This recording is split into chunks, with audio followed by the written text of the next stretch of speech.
On everyone. So Jalen Brunson is one of the leaders over at Team USA. He is the starting point guard and is really getting a ton of experience, not only with players amongst his talent level, but even guys that are better than him. And we've always seen that when guys go to Team USA and they go to those camps and they get to play with those guys at such an elite level and they get different looks and different aspects, they get that just global game. More times than not, guys return and they take a step, right? And it's because you're on a roster with several guys that are, very talented. Every guy in the NBA, even the guy you've never heard of sitting at the end of the bench, is better than 90% of the planet, right? But when you're like the guy or one of the guys, there's only so many people on that roster that can really push you to that next level.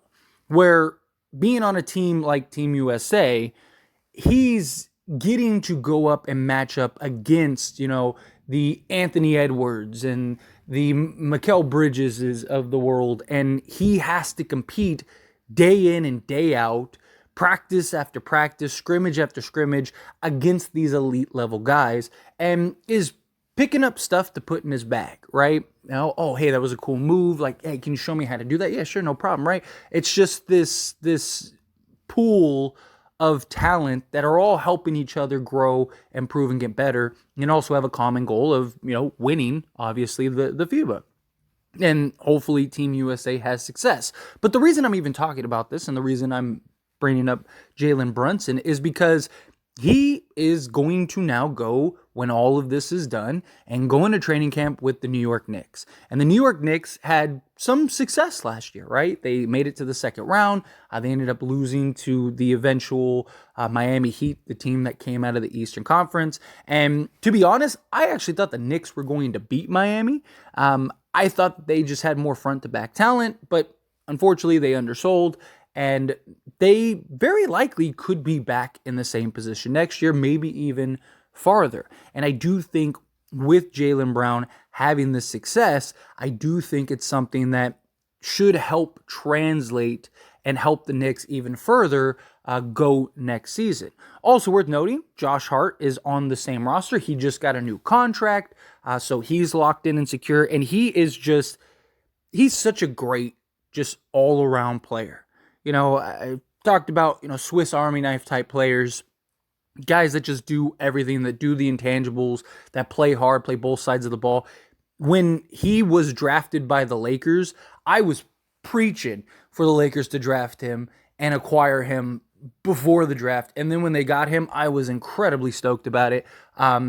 It sucked seeing him end up going and getting traded, but it worked out for the Lakers. They win an NBA championship. But still, I've always followed Josh Hart. I've always been a big fan of Josh Hart. He comes from, a prestigious college and is able to kind of just translate very well to the NBA. And now, again, just like I mentioned, all the things with Jalen Brunson, Josh Hart is a guy that is going to come in and have those tools and have those just learning experiences from Team USA to help translate for the Knicks. Also, he'll have a full season under his belt with this roster and kind of continue to build that chemistry, that trust. He's got, the relationship with Jalen Brunson. The Knicks also brought in Dante DiVincenzo, so they have a relationship that's always good, right? You always want things like that can translate well to the NBA level. But overall, do the Knicks have enough? I think the Knicks are going to be a very good team. I'm not really sold on contention, right? Like, they are a pretty talented, pretty deep roster, right? Jalen Brunson, he, again, should be great for them. You have Julius Randle, who he's an incredible talent, but he's a very specific type of player. And I feel like he wants to be the guy. He has the tools to be the guy, but I don't think he is the guy, right?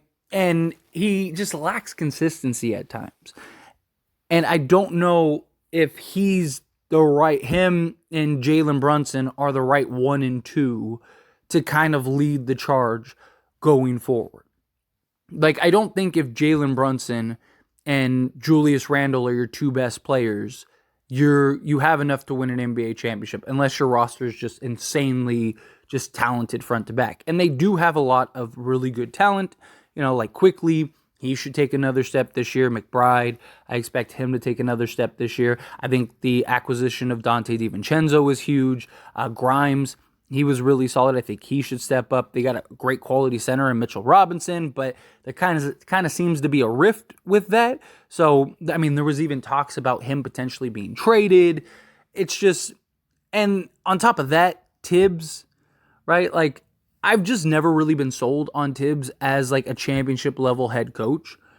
I think he's a good coach. I don't think he's great.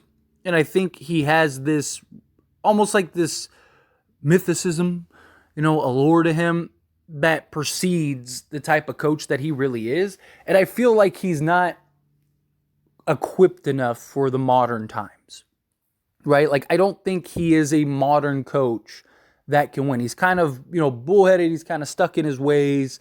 He likes to heavily ride his stars and, his starting units and stuff like that. Although he has kind of opened up to that more and plays more young guys now. I mean, there was a time where if you were a rookie, you might as well forget about playing on a Tibbs-led team, right? And he's kind of came around a little bit with that, but I'm not sold on Tibbs personally. He constantly is having rifts with players, and they still need to figure out what are they going to do with Evan Fournier. Evan Fournier is still on the roster, at least at the time of recording this, and he has publicly bashed Tibbs and bashed the Knicks and just the way that they've handled the situation. I get it's Evan Fournier. He's not some star or anything like that, but still, he's a guy on the roster that could be a bit of a problem. Like I mentioned earlier, Mitchell Robinson and Tibbs, they've had some little spats and, questions about like, how their working relationship goes. So I just think personally they need a new coach. And I think if they found a proper coach that they could maybe elevate this team a little better. But again, you never know. I mean, this is a roster that I think can surprise a lot of people. And I think outside of the Bucks and the Celtics, I think it's kind of just open field, right? Like, I think, you have like the Cavs, the Knicks, obviously the Heat, you can never really count them out. You have several teams in the Eastern Conference that I think are all kind of like in a position to be that third team, right? Like, that are in a position to have success in that third team, right? The Sixers, yes, like, you could put them ahead of like the Cavs, the Knicks, the Heat. We'll see how well the Nets translate. But I'm kind of interested to see how the Sixers play out, right? James Harden doesn't really want to be there. We've seen him just completely quit on the Rockets and the Nets. Does he just kind of do that at some point against the Sixers? If that happens, then I think you can forget about the Sixers. So I think it's kind of like the Bucks and the Celtics, and then the Sixers are a big question mark, so we'll kind of set them aside. And then you have that next pool of the Cavs and the Knicks, right? And I think that the Knicks are in a position to where a couple things kind of fall your way.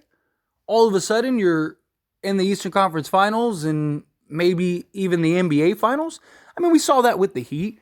Look, if Giannis doesn't get hurt, like, let's be honest, Miami's not getting out of the first round, right?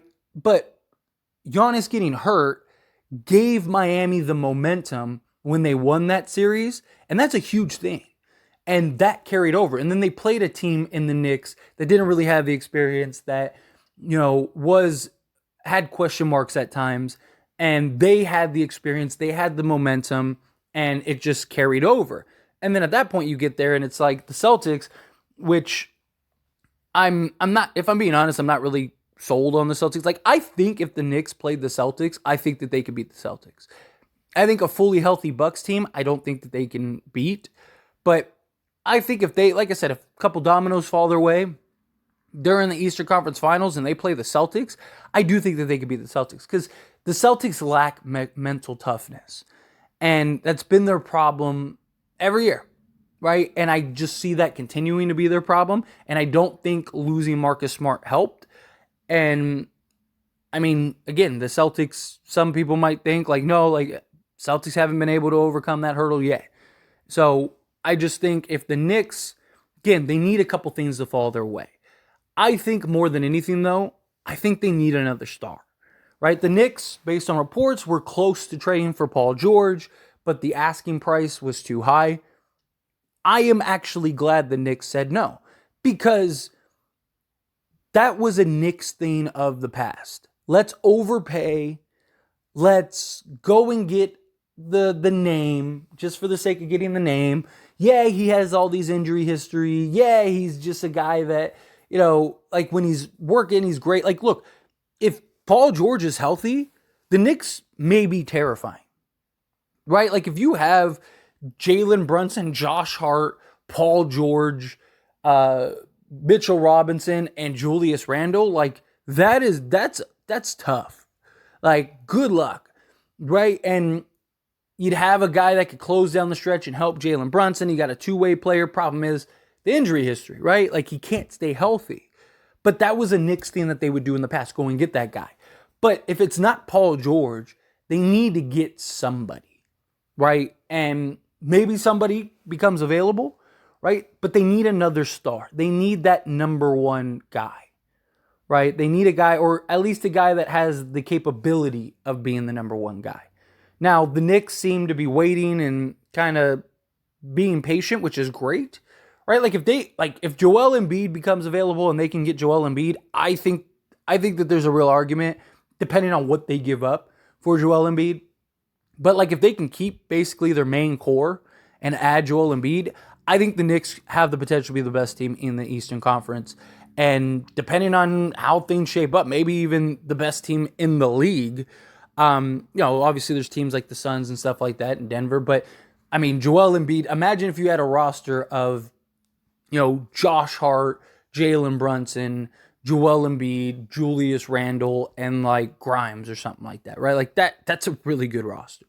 But I think they need that consistent night in and night out, two-way, just star.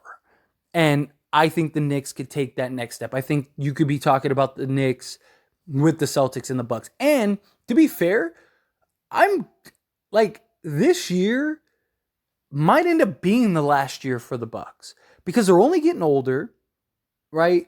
They don't really have a bunch of like great assets player-wise that's going to lead, and even draft pick-wise, because they're still going to be good as long as they have Giannis, to kind of upgrade and go youthful. They just paid Chris Middleton a bunch of money. Brook Lopez brought everybody back. They're going to have to pay Drew Holiday.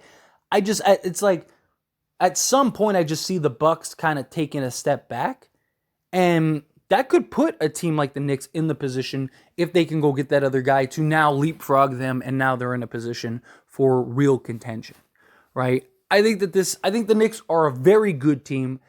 I just don't think they're one of the top, like 5-6 teams in the league. But we've seen teams like, who really thought Miami was going to make it to the NBA Finals, especially after they lost the first play-in game, right? Like, we've seen teams like Atlanta, that has been basically a play-in team every year since, make it to the Eastern Conference Finals.